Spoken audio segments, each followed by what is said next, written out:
Obviously doctors almost చెప్తూ ఉంటారు surgeries కంటే నార్మల్ డెలివరీ బెటర్ అని. Hmm. బట్ నార్మల్ డెలివరీ కూడా ఒక టైప్ ఆఫ్ సర్జరీ లాంటిదే. అంటే స్టిచెస్ వేస్తారు యా అండ్ కానీ ఆల్మోస్ట్ మోషన్ ద్వారము అండ్ వెజైనల్ ఈ ఏరియా అనేది కలిసిపోయి అంత కట్ అయిపోతుంది అని అంటారు. రెండు సెపరేటే ఉంటాయి. మ్మ్. కాకపోతే స్ట్రెచ్ అవ్వడం, మన వెజైనా అని చెప్పాను కదా, అది బాగా స్ట్రెచ్ అవ్వడం వల్ల అది మ్మ్. ఆల్మోస్ట్ పెద్దగా బేబీ హెడ్ బయటికి మ్మ్. రావాలంటే చాలా అవును. స్ట్రెచ్ అవుతుంది. దాని వల్ల అలా అనిపిస్తాయి. ఒక్కోసారి అండ్ ట్విన్స్ అసలు యా అప్పట్లో ఎట్లాగన్నారో గాని యా ట్విన్స్ దేవుడా. కూడా చాలానే కామన్. ట్విన్స్ ట్విన్స్ అంటే ఉంటారు, రెండు ఒకేసారి రారు, ట్రిప్లెట్స్. ఒక ఒకళ్ళ తర్వాత ఒకళ్ళు వస్తారనమాట. అవునా, ఇది సో కూడా నాకు యా చాలా యా మందికి తెలియదు. చాలా మందికి తెలియదు. ఇద్దరు ఒకటేసారి అట్లా ఇద్దరు వస్తారేమో ఒకటేసారి రారు. అనుకున్నా. యూజువల్లీ ఒక బేబీ డెలివరీ అయిపోయాక ఇంకొక బేబీ డెలివరీ అవుతుంది త్రూ వెజైనా ఉంది. ఓకే. అండ్ ఈవెన్ సర్జరీలో కూడా అంతే. సర్జరీలో కూడా సి అంతే. ఫస్ట్ సెక్షన్ ఒక బేబీ సర్జరీకి సి సెక్షన్ కి వెజనల్ కి డిఫరెన్స్ ఏంటంటే, వెజనా అనేది సర్జరీలో చూడం మనం. సర్జరీలో మనం కట్ చేసేది గర్భసంచిని చిన్న ఇన్సిషన్ ఇచ్చి దాన్ని స్ట్రెచ్ చేసుకుని తీస్తాం బేబీ. గర్భసంచి మీద తీస్తాం. Cervix. Cervix lower part of I mean గర్భసంచి lower part, okay. Uterus lower part. దాని మీద యుట్రస్ కి లోయర్ పార్ట్ మీద ఇన్సిషన్ ఇచ్చి తీస్తాం. అది ఒక ట్విన్స్ లో కూడా రెండు ఒకేసారి రావు, ఒక బేబీ తర్వాత ఇంకొక బేబీ వస్తాయి. వెజనాలో ఉండి కూడా అంతే, నార్మల్ డెలివరీలో అయినా కూడా ఒకేసారి రెండు బేబీస్ రావు, ఒక బేబీ తర్వాత ఇంకొక baby. Okay. As a doctor మీకు ఏది ఈజీ అనిపిస్తుంది? లైక్ ఒక పేషెంట్ ని, ఒక మదర్ ఆమె డెలివరీ పెయిన్స్ తో ఒక డే మొత్తం 2 days ఒక్కొక్కసారి పెయిన్స్ తో భరిస్తూ ఉంటది హాస్పిటల్లో. అండ్ ఇంకోటి సి సెక్షన్ అయితే మీరు ఈజీగా చేసేస్తారు.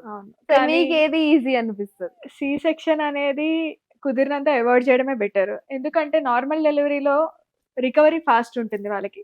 సి సెక్షన్ అంటే అన్ని అబ్డామిన్ లో ఉన్న 8 layers అవన్నీ స్ట్రెచ్ చేసుకుంటూ యూట్రస్ మీద కట్ చేయాలి, అవన్నీ చేస్తాం. కానీ నార్మల్ డెలివరీలో ఓన్లీ వెజైనాని, అది కూడా అవసరం అయితేనే, అందరికీ కట్ చేస్తామని కాదు. చిన్న ఎపిసోటమీ అని అంటాం. ఎపిసోటమీ చిన్నది ఇచ్చుకుని జస్ట్ 2 centimeters అలా ఉంటుంది అంతే. అది కట్ చేసి తీయడం అండ్ తర్వాత ఇమీడియట్ గానే రికవరీ ఉంటుంది. వెజనల్ డెలివరీ అయిన వాళ్ళు విత్ ఇన్ 6 hours నార్మల్ అయిపోతారు. లైక్ డెలివరీ అయిన 1 hour కే వాళ్ళు అన్ని తినొచ్చు, అలా రెస్ట్రిక్షన్స్ ఉండవు, ఫుడ్ రెస్ట్రిక్షన్స్ కానీ అలా. సి సెక్షన్ లో అలా కాదు కదా, అన్ని సూచర్ చేస్తాం, మళ్ళీ అన్ని దగ్గర పెట్టి ఊండ్ హీల్ అవ్వాలి, it takes time. C section అయిన వాళ్ళు ఎలాంటి ఫుడ్ తీసుకోవాలి? లైక్ నార్మల్ సర్జరీ అయిన వాళ్ళకి కొంచెం చెప్తారు కదా డైట్. సెక్షన్ అయినప్పుడు ఫస్ట్ 6 hours వాళ్ళని ఫుడ్ తీసుకోవద్దు అని చెప్తాము, ఎందుకంటే వాళ్ళు అనెస్థీషియా ఎఫెక్ట్ లో ఉంటారు, దానివల్ల ఆస్పిరేషన్ అన్నమాట. వాటర్ కూడా వాటర్ కూడా తీసుకోరు ఫస్ట్ 6 hours. నార్మల్ డెలివరీ అయిన వాళ్ళు within half an hour, like immediately throughout the delivery water తీసుకోవచ్చు, సాఫ్ట్ డైట్, చిన్న జ్యూస్ కానీ అలాంటివి తీసుకోమని చెప్తాము.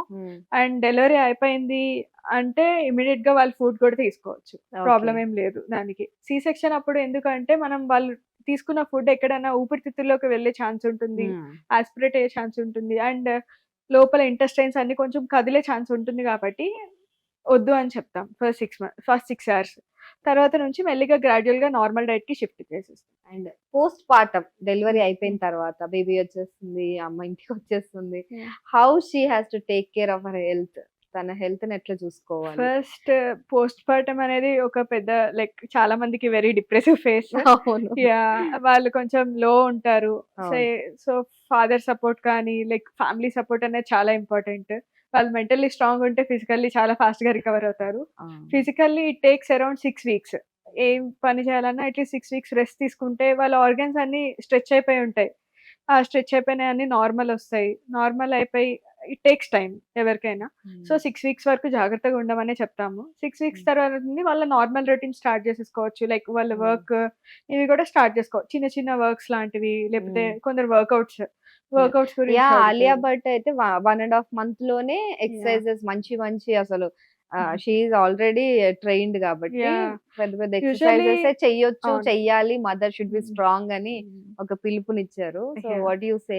కానీ మన వాళ్ళు పాతకాలంలో చూసుకున్నట్టు 6 months వరకు కూడా ఎలాంటి పనులు చెయ్యనివ్వరు. కొందరికి ఏమవుతుంది అంటే లైక్ గర్భసంచి కిందకి జారే అవకాశం ఉంటుంది, ఎందుకంటే అవన్నీ వీక్ ఉంటాయి కాబట్టి. అందుకు ఏమైనా స్ట్రెంథనింగ్ ఎక్సర్సైజెస్ కానీ, హెవీ లిఫ్ట్స్, డెడ్ లిఫ్ట్స్ కానీ అవి అవాయిడ్ చేయమనే చెప్తాము. గ్రాడ్యువల్ గా స్లోగా 6 weeks తర్వాత నుండి చిన్న చిన్న స్ట్రెంథనింగ్ ఎక్సర్సైజెస్ డిఫరెంట్ ఉంటాయి కదా, లైక్ ట్రైనర్ తో లైక్ కోఆర్డినేట్ చేసుకుంటూ చిన్న చిన్న గ్రాడ్యువల్ గా ఇంక్రీజ్ చేసుకుని అన్ని చేసుకోవచ్చు, ప్రాబ్లం ఏమి ఉండదు. Okay. కుదిరినంత ఫస్ట్ 6 వీక్స్ వరకు రెస్ట్ తీసుకుని తర్వాత బ్యాక్ టు నార్మల్ అవ్వచ్చు. యాక్టివిటీస్ అన్ని నార్మల్‌గా చేసుకోవచ్చు. చేసుకోవచ్చు.